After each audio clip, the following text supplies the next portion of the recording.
ಅಕ್ರಮ ಸಂಬಂಧಕ್ಕೆ ಅಡ್ಡಿಯಾಗಿದ್ದಳೆಂದು ಪ್ರಿಯಕರನ ಜೊತೆ ಸೇರಿ ತನ್ನ ಸ್ವಂತ ಮಗಳನ್ನ ತಾಯಿಯೇ ಕೊಲೆ ಮಾಡಿದ್ದಾಳೆಂದು ಆರೋಪವೊಂದು ಬೆಂಗಳೂರಿನಲ್ಲಿ ಕೇಳಿಬಂದಿದೆ. 6 ವರ್ಷದ ಬಾಲಕಿ ವೆನ್ನಿಲಾ ಮೃತ ಮಗು ಮೋಹನ್ ಎಂಬಾತ ಬಂಧಿತ ಆರೋಪಿಯಾಗಿದ್ದಾನೆ. ಮಗುವಿನ ತಾಯಿ ಪ್ರಿಯಾಂಕಳಿಗೆ ಕಾಲೇಜು ಸ್ನೇಹಿತ ಮೋಹನ್ ಎಂಬಾತನ ಜೊತೆ ಅಕ್ರಮ ಸಂಬಂಧವಿತ್ತು. ಇಬ್ಬರು ಕೂಡ ಲಿವ್ ಇನ್ ಸಂಬಂಧದಲ್ಲಿದ್ರು. ಇನ್ನು ಈ ಬಗ್ಗೆ ಪತಿ ಪ್ರವೀಣ್ ಪ್ರಶ್ನಿಸಿದಾಗ ಈಕೆ ವಿಚ್ಛೇದನಕ್ಕಾಗಿ ಪಟ್ಟು ಹಿಡಿದು ಕಿರಿ ಮಗಳು ವೆನ್ನಿಲಾಳನ್ನ ಕರೆದುಕೊಂಡು ಮೋಹನ್ ಜೊತೆ ಹೋಗಿದ್ದಾಳೆ. 3 ತಿಂಗಳ ಹಿಂದೆ ಮಗು ಅನುಮಾನಾಸ್ಪದವಾಗಿ ಮೃತಪಟ್ಟಿದೆ. ಈ ಬಗ್ಗೆ ಪತಿ ಪತ್ನಿಯನ್ನ ಪ್ರಶ್ನಿಸಿದಾಗ ಆಕೆ ಮಗಳಿಗೆ ಬಿರಿಯಾನಿ ಕೊಟ್ಟಿದ್ದೆ, ಐಸ್ ಕ್ರೀಮ್ ಕೊಟ್ಟು ಎಸಿ ಹಾಕಿ ಕಾರಿನಲ್ಲಿ ಮಲಗಿಸಿದ್ದೆ, ಆದ್ರೆ ಮಗು ಬೆಳಿಗ್ಗೆ ಮೃತಪಟ್ಟಿತ್ತು ಎಂದು ಕತೆ ಕಟ್ಟಿದ್ದಾಳೆ. ಈ ಮಾತಿನಿಂದ ಅನುಮಾನಗೊಂಡ ಪತಿ ಮರಣೋತ್ತರ ಪರೀಕ್ಷಾ ವರದಿಯನ್ನ ತಮ್ಮ ಸಂಬಂಧಿ ವೈದ್ಯರೊಬ್ಬರಿಗೆ ಕಳುಹಿಸಿದ್ದಾರೆ. ಈ ಬಗ್ಗೆ ವೈದ್ಯ ಏನೋ ತಪ್ಪಾಗಿದೆ ಎಂದು ಸಂಶಯ ವ್ಯಕ್ತಪಡಿಸಿದ್ದಾರೆ.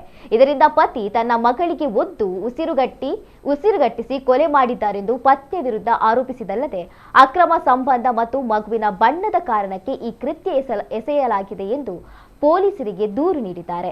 ಇತ್ತ ಮಗುವಿನ ತಾಯಿ ತಲೆಮರೆಸಿಕೊಂಡಿದ್ದು ಆಕೆಯ ಪತ್ತೆಗಾಗಿ ತೀವ್ರ ಶೋಧ ಕಾರ್ಯ ನಡೆಸಲಾಗುತ್ತಿದೆ.